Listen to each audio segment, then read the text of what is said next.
Hello, my friends. See you again. Or whatever that song is. That Luke Bryan song. Wait, how does it go?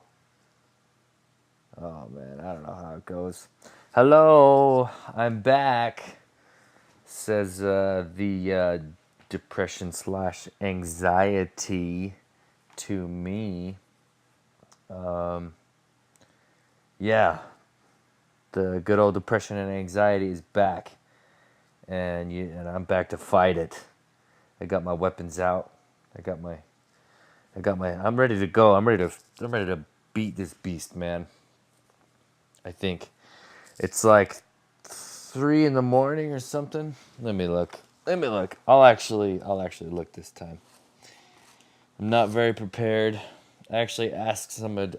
I showed my podcast, my last one, to a couple of people, and only one of my good friends gave me some feedback, and he said, "Dude, I enjoyed some this and that and the other,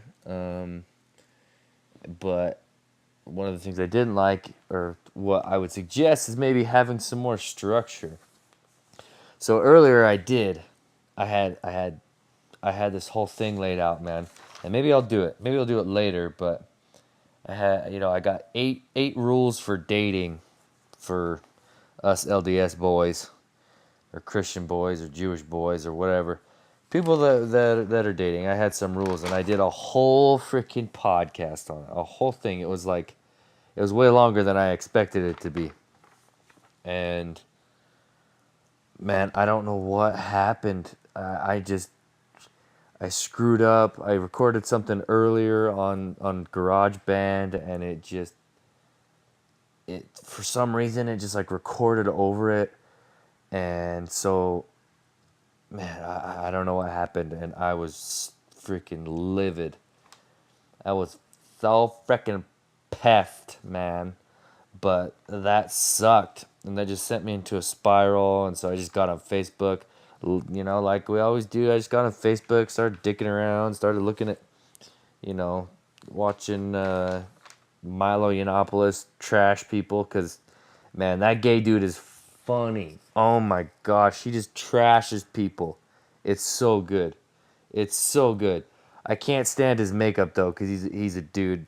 For some reason, I like, no judgments on people. Do whatever you want. If you're gonna be crazy, you're gonna be crazy. But like, for some reason, I can't stand cross dressing. I even did it as a kid. Okay, wow, that sounds terrible. Me and two of my good buddies, we for a talent show, kind of a serious talent show. I got a story. Here's a story for you. Yeah, so it's a talent show, right?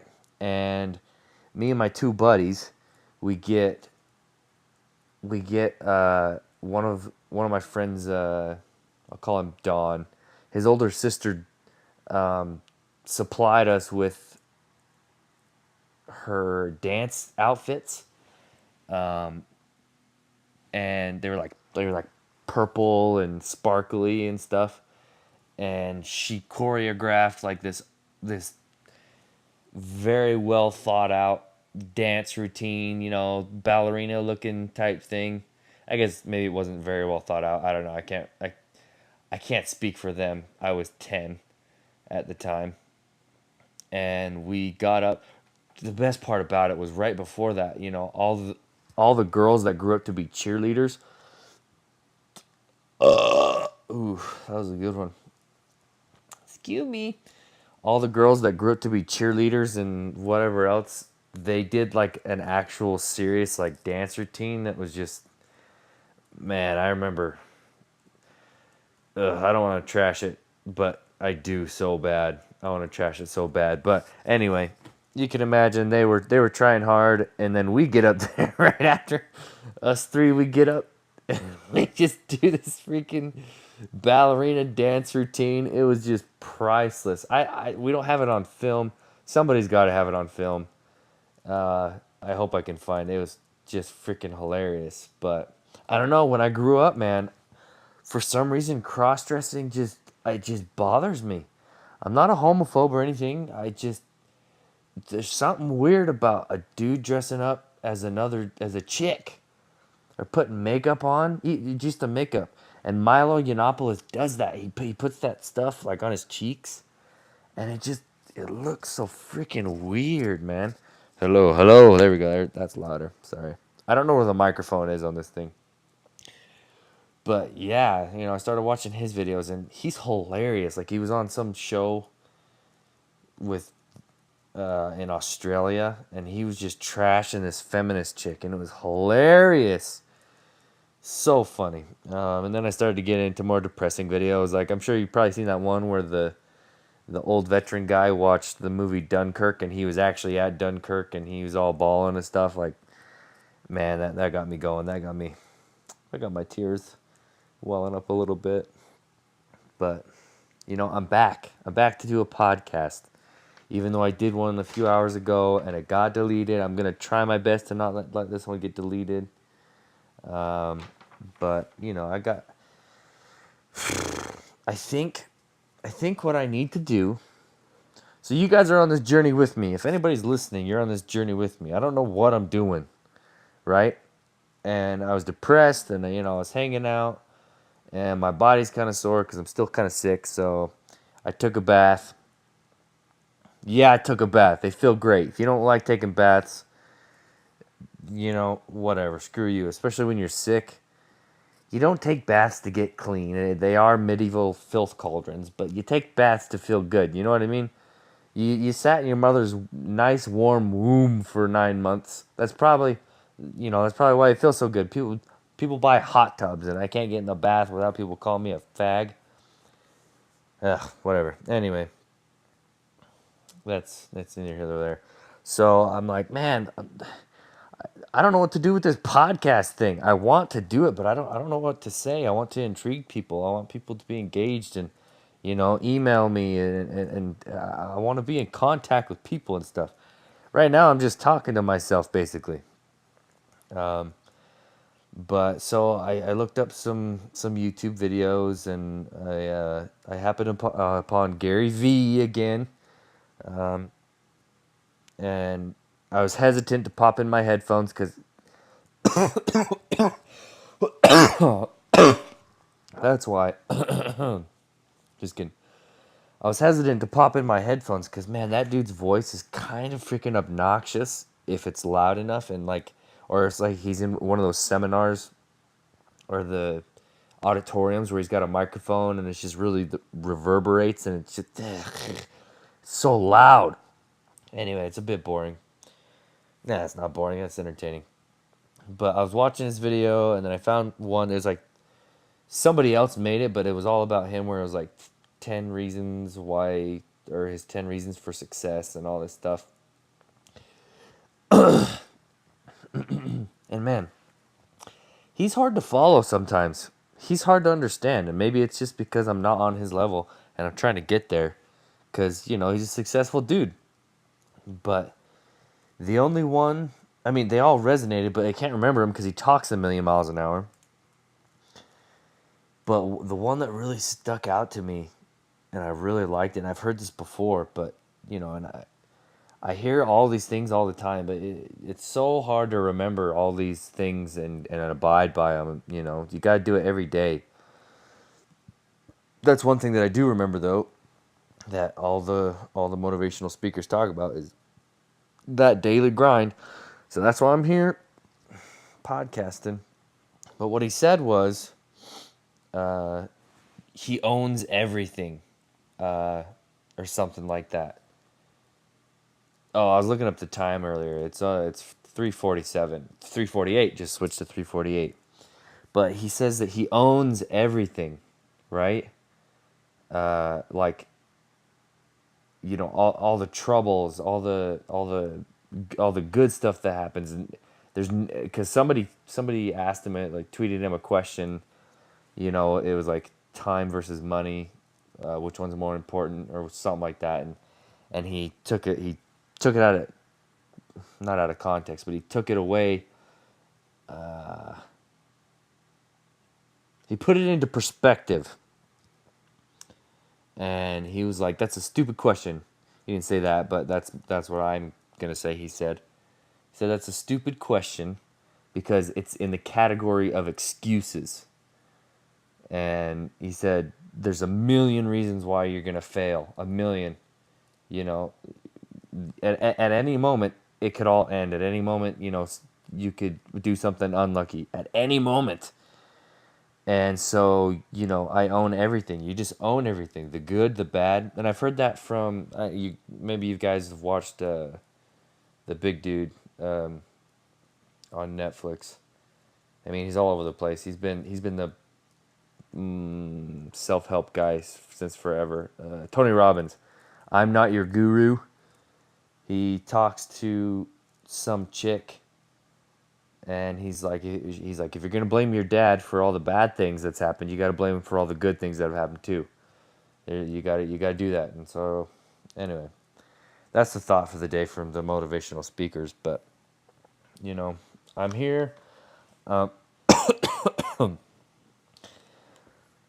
and one thing that Gary Vee talked about is like he thrives in the chaos, and he said something like, he said, "I'm gonna." When he was married, even when he was married and like when he had a kid, there was like this deep dark side of him that wanted him to fail miserably at his businesses and lose everything so that he could come back and rise from the ashes and like a phoenix or something like that. And man, that's just struck a chord with me because I felt that same way. It's like this self-destructive thing that you want to do so that you can come back out of the ashes and be a success story. And I don't think that's good. I don't know. I really don't know. But I wrote down some stuff here, and I'm just gonna read it here. So depression and anxiety are back! Exclamation point! Exclamation point! Is what I wrote down. So how am I gonna get rid of it? Question mark. Well, one, watch Gary Vee. That kind of worked. Kind of got me excited. Two, I'm gonna get on my freaking podcast. Right? I'm gonna get on here. I'm just gonna go to work. I'm just gonna go, even if it sucks. And then when my anxiety comes, it feels like this freaking balloon in my chest, which I think is an indication I need to do something, anything, just whatever. And the last time that happened, it was more depression that was hard on me, but the last time I did, I came up with a podcast and, I had something to work on. And so I started working on it and I felt great. And I put it on the internet, not a lot of people, okay, almost pretty much nobody looked at it except for people that I asked to look at it, which is fine. But it's like a balloon in my chest or something. And before the balloon pops, it goes to my brain and makes depression. So right now I don't like those feelings, being depressed and anxious. But I think I may learn to love them. I think that I may learn to love them. I know that sounds crazy, so I'll give some more suggestions. I may learn to use them as tools or motivation or at least a reason to change my circumstances. And that's all I have written down. Well, I was listening to my last podcast while I was doing that. I said a little prayer earlier, thinking about what I should say and what I should do and all this stuff. And I don't want to cast my pearls before swine because I don't know who's gonna be listening to this. But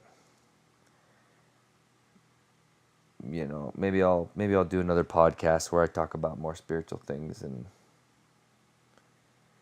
I don't know if I can get permission to do that, but it doesn't matter. Anyway, how are you guys doing? How's everybody else doing? I want to hear from people. I called like 3 of my family members today. Nobody freaking answered.